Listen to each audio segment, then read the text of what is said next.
La economía mundial, ¿hacia dónde vamos? Continuación.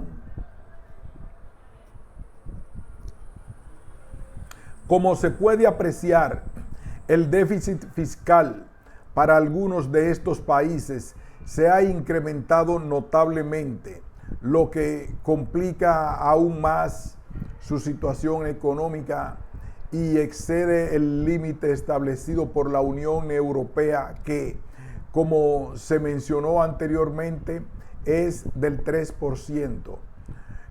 En algunos de dichos países, los déficits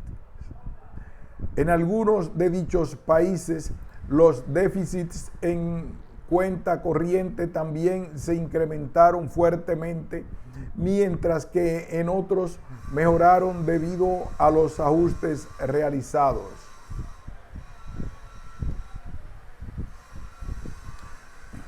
Dado que en abril de 2010 la onda expansiva de la crisis griega comenzó a adquirir dimensiones insospechadas que afectaron al resto de la Unión Europea, el 2 de mayo de ese mismo año los países de dicha zona establecieron un programa de asistencia por 3 años a Grecia que incluía préstamos por 80.000 millones de euros y un compromiso del Fondo Monetario Internacional por 30.000 millones. Asimismo, debido a que el resto de los países de la Unión Europea también estaban siendo afectados por la crisis, el Mecanismo Europeo de Estabilización Financiera estableció un programa de asistencia para todos ellos hasta por 750.000 millones de euros, más del 8% del PBI de la Unión Europea. Este programa, que opera desde julio de 2010, es financiado con aportes de la Comunidad Europea, préstamos con garantía de sus estados y una línea de crédito del Fondo Monetario Internacional. Sin embargo, el compromiso que han asumido los países beneficiarios del plan de rescate de la Comunidad Europea es difícil de implementar por sus consecuencias económicas y sociales. Por ejemplo, el gobierno griego acordó reducir su déficit presupuestario en 2009, que era de 15.6% del PBI, a menos del 3% para el año 2014. Con este fin, ha tomado medidas adicionales congelando los salarios de los empleados públicos y las pensiones durante los próximos 3 años, reduciendo sustancialmente las inversiones públicas y aumentando los impuestos. Los resultados de dicha política han ocasionado varias protestas que incluyen huelgas contra el plan de austeridad frente al Parlamento de Atenas, el cual reunió más de 50.000 asistentes, llegando incluso a enfrentamientos violentos contra las autoridades. En cuanto al gobierno español, este se comprometió a reducir el déficit al 5.6% del PBI para 2011. El plan de acción inmediata implementado en marzo de 2010 ha recortado el gasto público en 5.000 millones de euros, 0.5% del PBI, incluyendo inversiones, subvenciones y no contratación de nuevos empleados públicos, entre otras medidas. En mayo de 2010, el gobierno amplió las medidas de austeridad con el fin de reducir el déficit fiscal a otros 10.000 millones de euros. Ajuste que afectó los sueldos de los empleados públicos y disminuyó las prestaciones sociales y la inversión pública. Respecto a Portugal, el gobierno de dicho país se ha comprometido a reducir el déficit fiscal al 5.5% del PBI al año 2013. También a través de la reducción de la inversión pública, moderación de los salarios de los empleados públicos e incremento de impuestos. Alemania y Francia, cuyos déficits son inferiores a los de los demás, también han establecido metas para contener el gasto público. Dichas metas apuntaban al 2012, dado que en los años 2010 y 2011 estos países incrementaron sus déficits con el objetivo de sostener el resto de la economía europea. Ahora bien, las medidas tomadas por la Comunidad Europea para salir de la crisis tienen una serie de implicancias. En el lado positivo, con ellas se espera que se estabilice su economía. En el lado negativo, dicha región experimentaría un menor crecimiento económico y movimientos de protesta por parte de la población, las cuales, de no afrontarse con cautela, podrían llevar a la desestabilización de los gobiernos de dichos países y generar que algunos opten, en el caso extremo, por salir de la Comunidad Europea. No obstante, diversos expertos están de acuerdo con las medidas que están tomando los PIIGS para reducir su déficit fiscal y estabilizar sus economías, las cuales, como se ha mencionado, incluyen flexibilizar las leyes de estabilidad laboral, reducir el monto y duración de los beneficios a los empleados y prolongar la edad de jubilación. Sin embargo, dichos especialistas también consideran necesario disminuir los impuestos que pagan los empleados con el fin de reactivar sus economías.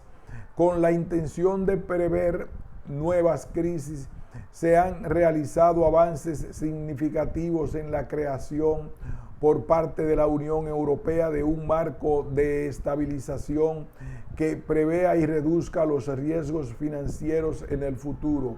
Este consiste en un nuevo marco regulatorio y de supervisión establecido el 1 de enero de 2011, que incluye la creación de instituciones encargadas de regulaciones prudenciales bajo un sistema europeo de supervisores financieros, European System of Financial Supervisors, SFS. Dada la situación económica de la Comunidad Europea y las medidas que se están tomando, las perspectivas de mediano plazo no son halagadoras. El Fondo Monetario Internacional consideraba a finales de 2012 que la Comunidad Europea retrocedería en un 0.2% en ese año, para luego crecer en un 0.5% en 2013. Proyecciones inferiores al 2.6% anual que experimentó entre el periodo 2004-2007.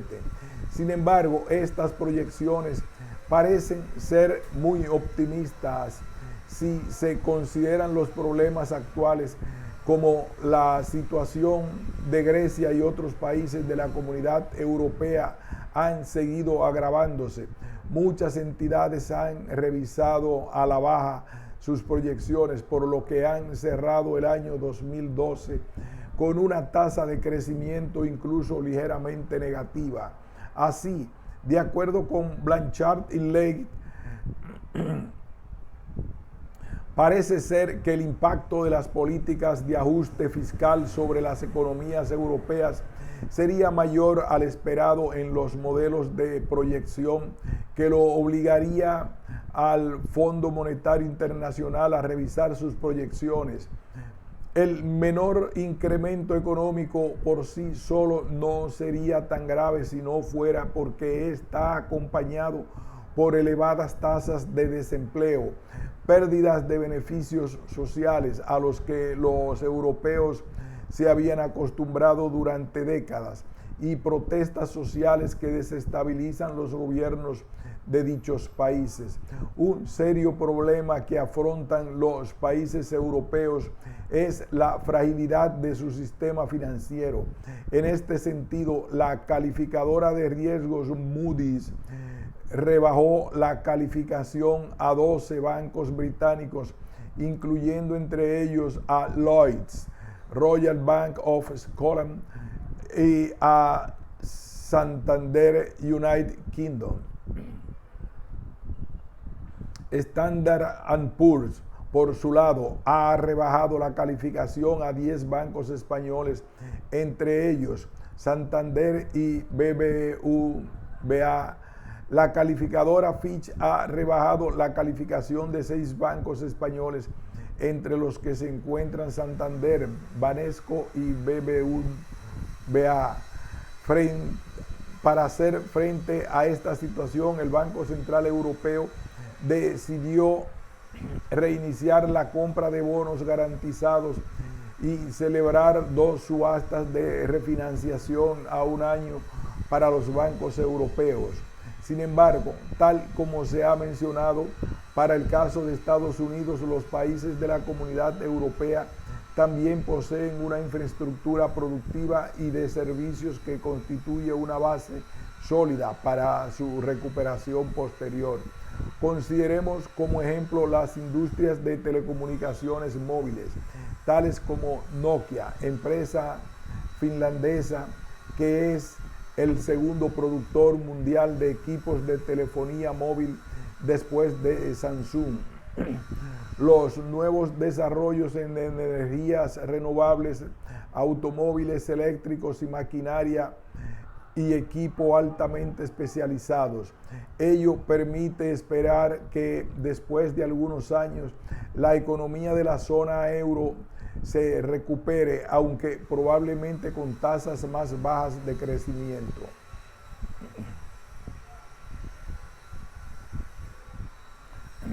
Capítulo 4. Japón, sobreponiéndose a la tragedia. Los efectos del tsunami. En marzo de 2011, Japón sufrió una de las peores catástrofes naturales en su historia moderna, el terremoto y tsunami en la costa este, que afectó su infraestructura, viviendas, carreteras, agua y electricidad. Aquí se presenta un estimado de los daños ocasionados por el terremoto. El impacto de dicha catástrofe más que duplicó el del trágico terremoto de Kobe de 1995 y fue especialmente doloroso por las pérdidas humanas. 9.523 víctimas mortales, 16.094 personas desaparecidas y las 1.800 casas destruidas en la prefectura de Fukushima. Después del aspecto humano, lo ocurrido tiene un impacto económico negativo no solo en Japón, sino también para la economía mundial, dado que la participación de la economía japonesa representa casi un 6% de la producción mundial. Según el Fondo Monetario Internacional, se calcula que el daño de esta catástrofe le costará a Japón hasta el 5% de su Producto Bruto Interno. En consecuencia, su Producto Bruto Interno retrocedió en 0.7% en 2011. Sin embargo, para 2012 y 2013, el Fondo Monetario estima un crecimiento de la economía del 2.2% y el 1.2% respectivamente. La otra dimensión de la catástrofe japonesa son los daños causados a sus centrales nucleares y la reducción de su producción de electricidad, lo cual afecta a hogares, a importantes productores de partes electrónicas y automotrices, e interrumpe sus cadenas de producción industrial. Asimismo, la fuga radioactiva de los generadores nucleares ha llevado a cuestionar la seguridad de este tipo de centrales en diversas partes del mundo y ha ocasionado una gran preocupación entre los consumidores por la probable contaminación de los bienes producidos en las zonas cercanas a estas plantas. Si bien aún está por evaluarse en su totalidad las consecuencias de lo ocurrido, se puede tener una apreciación general sobre su efecto en la economía japonesa y su impacto en la economía mundial. Para ello es conveniente hacer un recuento de la evolución de la economía nipona en las décadas que siguieron a la Segunda Guerra Mundial. La evolución económica de Japón. En el año 2011 marca un nuevo hito de incertidumbre en la economía que experimentó un gran desarrollo, conocido como el milagro japonés, entre los años 1955 y 1998. Durante dichos años, la economía japonesa tuvo un crecimiento del 10% anual como resultado de la reducción de gastos militares y de las grandes inversiones en electricidad, carbón, hierro y acero y fertilizantes. Este aumento se sostuvo gracias a la incursión de Japón en industrias de alta tecnología y al énfasis puesto en el desarrollo de la educación y la política industrial. Dichas medidas, que además incluyeron mecanismos de coordinación entre empresas, la banca de fomento y una política laboral de empleo vitalicio, entre otros, convirtieron al país en el pionero mundial de productos electrónicos. El periodo 1950-1983 no estuvo libre de problemas. La crisis energética de 1973-77, durante la cual los precios del petróleo pasaron de $5 a $35 por barril, tuvo un impacto negativo muy fuerte en la economía japonesa, la cual en 1974 tuvo su primer decrecimiento de posguerra. La industria de este país supo hacer frente a los mayores costos de la energía, incursionando en productos como microcircuitos y semiconductores e implementando mejoras en productividad en los sectores tradicionales a través de una mayor automatización de los procesos. Sin embargo, estos cambios no fueron suficientes para retornar a su nivel anterior de crecimiento, el cual se redujo a un promedio de 5% por año a fines de las décadas de 1970 y 1980. A mediados de este último decenio, la economía japonesa sufrió una ligera caída para luego experimentar un nuevo periodo de expansión entre 1986 y 1992. La nueva etapa de la economía japonesa. En el año 1992 marcó una nueva etapa en la economía japonesa, la cual entró en una fase de deterioro debido a la caída de su participación en el mercado mundial de vehículos y a la pérdida de mercados en semiconductores a favor de Estados Unidos, Corea y Taiwán. Por ello, para hacer frente al estancamiento de sus exportaciones y el consecuente deterioro de su balanza comercial, exportaciones menos importaciones, el gobierno elevó sus aranceles de importación, lo cual resultó en un superávit de su balanza comercial y un aumento en el ahorro interno, fortalecido por el mayor ingreso de capitales al país. Como resultado de la menor demanda de divisas para importaciones, el yen encareció las exportaciones y redujo aún más la competitividad del país. Paralelamente, dada la gran cantidad de fondos disponibles en Japón por el atractivo de su moneda, el dólar se devaluó de 238.5 en 1985 a 128.2 yen en 1988.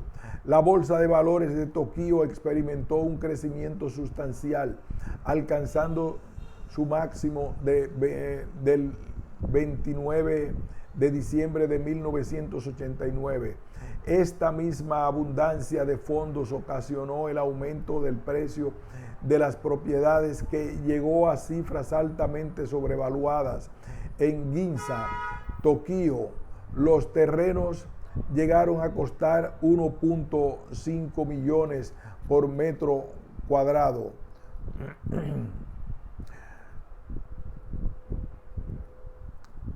En Ginza, Tokio, los terrenos llegaron a costar 1.5 millones de dólares por metro cuadrado. Debido a su poca sostenibilidad, los precios de las propiedades se fueron reduciendo lentamente hasta estabilizarse en 2008. La abundancia de fondos y la apreciación del yen incentivaron a las empresas y familias a invertir en activos financieros. Esta misma abundancia de fondos llevó a las instituciones financieras a otorgar una mayor cantidad de préstamos, en gran parte con fines especulativos. Ambos factores generaron una burbuja económica que estalló en los años 1990 y 1991. El bajo crecimiento de la economía japonesa desde 1992, agravado por la política proteccionista del gobierno, continuó hasta 2004, periodo durante el cual el Producto Bruto Interno creció en una tasa promedio de solo 0.8%. Durante dicha etapa, los activos de las empresas japonesas experimentaron una fuerte caída, cercana a los 1.500 billones de yenes, 13 billones de dólares. Si bien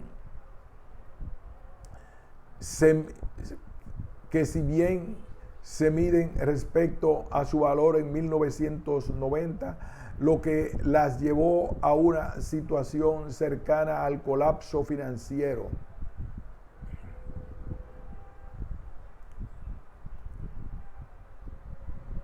Seguidamente, con el fin de enfrentar esta crisis, el gobierno aumentó la oferta de dinero a través del Banco Central, triplicándola durante los siguientes 15 años. El objetivo era incrementar la calidad del dinero que sería depositado en bancos y entidades financieras, para que éstas a su vez aumentaran sus préstamos a empresas y consumidores. Sin embargo, el efecto del incremento de crédito fue muy bajo, debido a que los bancos, las empresas y los consumidores estaban sobreendeudados, por lo que al ingresar nuevo dinero en los bancos e instituciones financieras, estos lo utilizaron para reducir sus deudas y no para financiar aumentos de producción y consumo. Otra medida tomada posteriormente por el gobierno japonés fue el aumento sustancial de sus gastos, sobre todo en obras de infraestructura, para evitar que la economía entre en recesión. El crecimiento del PBI en 2004 fue de 2.4%, mientras que en 2003 fue de 1.7%, según el Banco Mundial. Por otra parte, las medidas de saneamiento de activos que bancos y empresas realizaron con los fondos con los nuevos fondos hicieron que finalmente a partir de 2003 dichas instituciones recuperaran su solidez financiera. Posteriormente se utilizaron los fondos adicionales proporcionados por el Banco Central para el financiamiento de nuevas actividades. Recuperación de la economía. La combinación de las disposiciones mencionadas, expansión monetaria, la cual tomó tiempo en impulsar la economía, y el aumento del gasto público, logró que la economía japonesa finalmente se recuperara, alcanzando un crecimiento del PBI de 2.1% anual entre 2003 y 2007. Luego, al igual que en otros países, la crisis internacional afectó su economía, la cual decreció en un 1.1% en 2008 y en 5.5% en 2009. En el año 2010, Japón volvió a la senda del crecimiento económico, alcanzando un 4.4% del PBI, y se estimó que la economía continuaría incrementándose cerca de un 1.3% anual en los años sucesivos.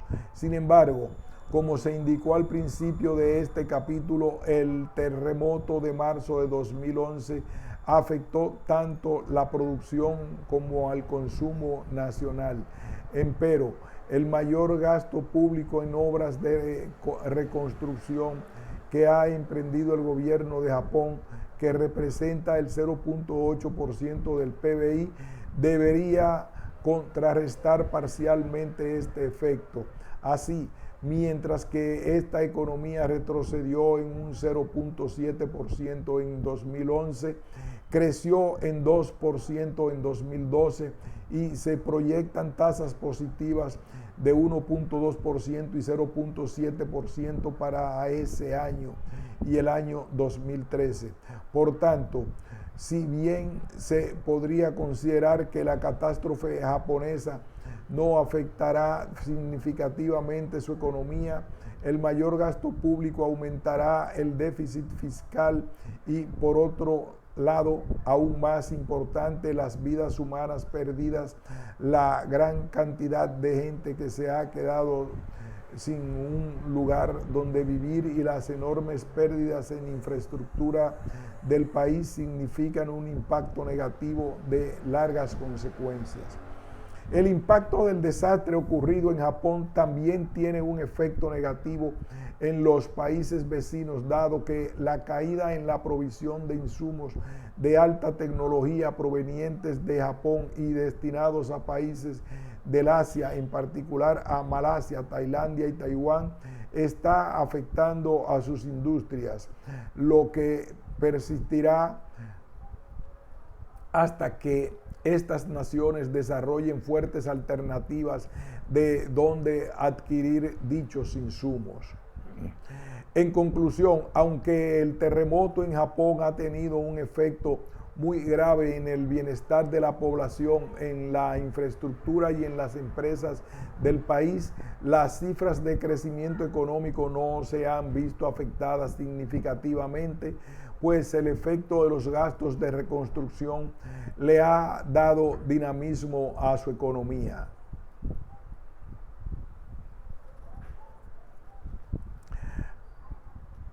Aquí hacemos una nueva pausa para entrar más adelante en el capítulo 5 con el título Los BRIC, o países que podrían constituir la locomotora del crecimiento económico.